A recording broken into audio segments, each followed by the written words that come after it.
Halo, semangat pagi semua. Semoga kita dalam keadaan sehat selalu. Perkenalkan, nama Bapak Inyoman Trisna Wijaya akan menemani anak-anak dalam belajar matematika.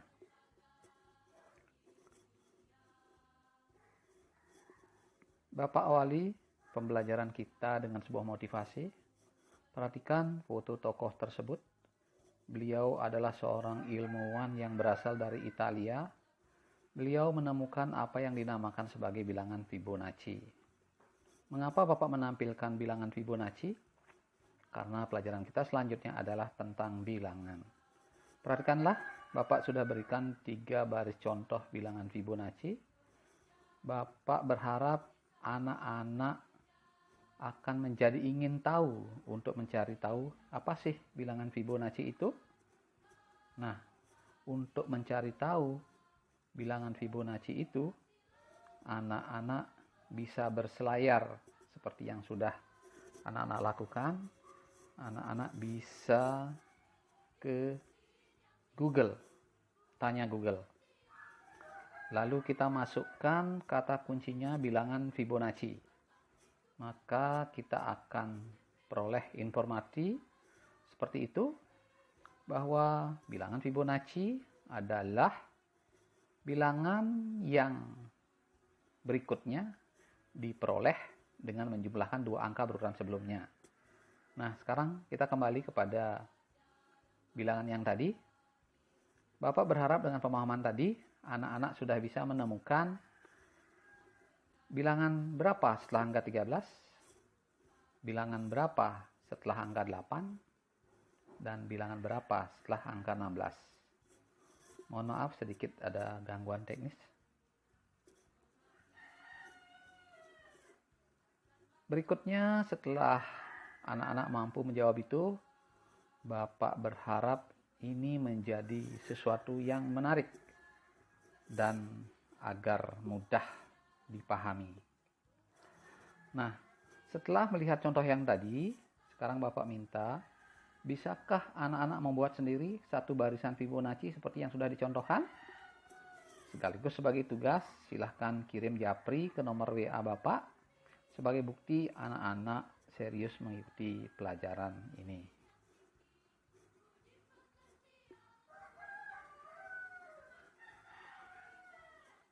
Baiklah, kita mulai materi pokok yaitu tentang bilangan bulat. Bapak awali dengan mengenal bilangan bulat. Apa sih bilangan bulat itu? Mungkin sebelumnya anak-anak juga sudah tahu, tapi tidak ada salahnya kita perdalam lagi pemahaman kita. Ini adalah gambar zona waktu dunia. Pada gambar kita perhatikan bahwa dunia dibagi dengan garis khayal yang membujur, yang kita kenal sebagai garis bujur. Garis bujur itu dibuat pembagiannya sama, sehingga pembagian zona waktu itu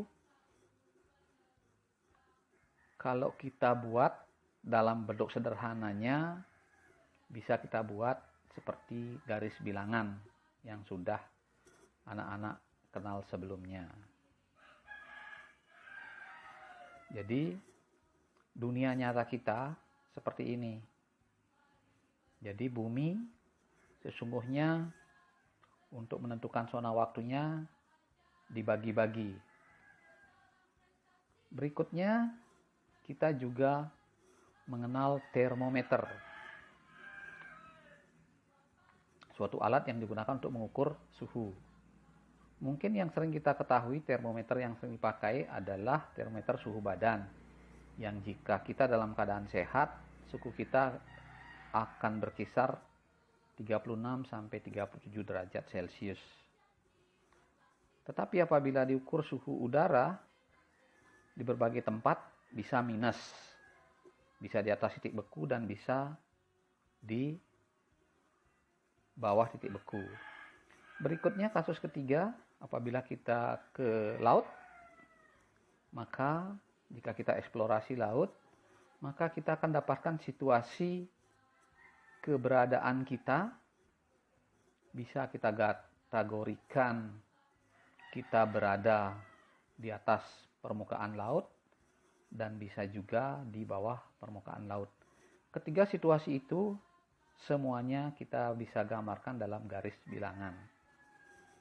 Oke, sekarang kita membahas khusus tentang bilangan bulat.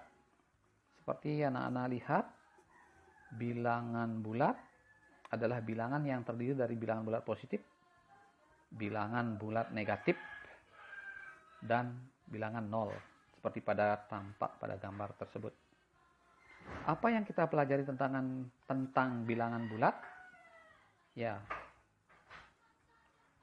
pertama kita akan membandingkan bilangan bulat. Berikutnya kita akan mengurutkan bilangan bulat. Yang tentu saja dalam hal mengurutkan, kita bisa mengurutkan dengan urutan naik, bisa juga dengan urutan turun.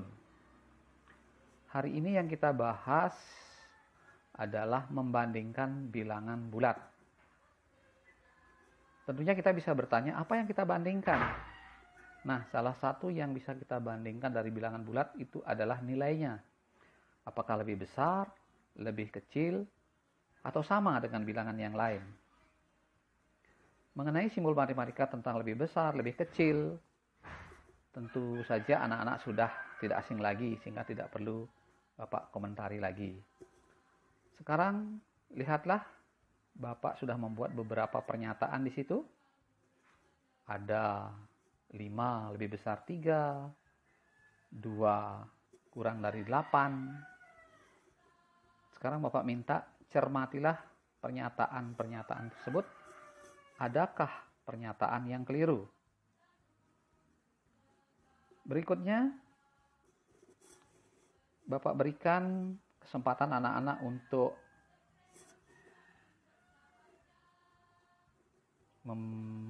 menaruh atau membandingkan dua bilangan itu. Bapak yakin anak-anak pasti bersorak, wah gampang banget ini. Memang harapannya seperti itu. Jangan dianggap sulit. Mari kita pelajari.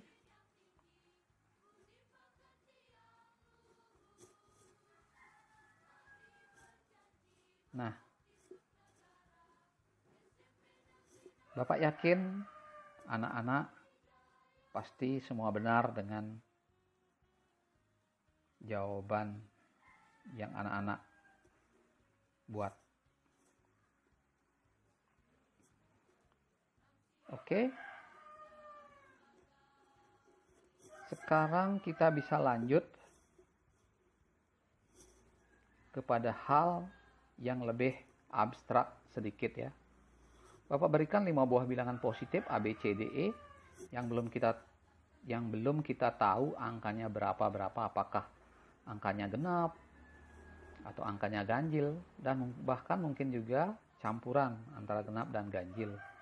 Apakah kita sudah bisa menentukan mana yang lebih besar, mana yang lebih kecil?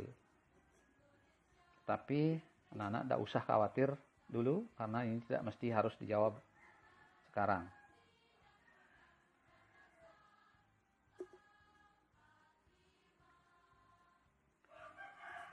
Untuk anak-anak yang mungkin kesulitan dalam melihat video ini, karena semua materi yang Bapak buat, Bapak ambil dari buku siswa.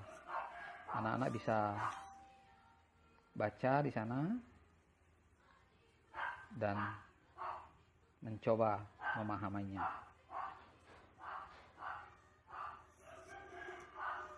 Berikut untuk menjawab persoalan tadi, coba kita lihat buku siswa halaman 7.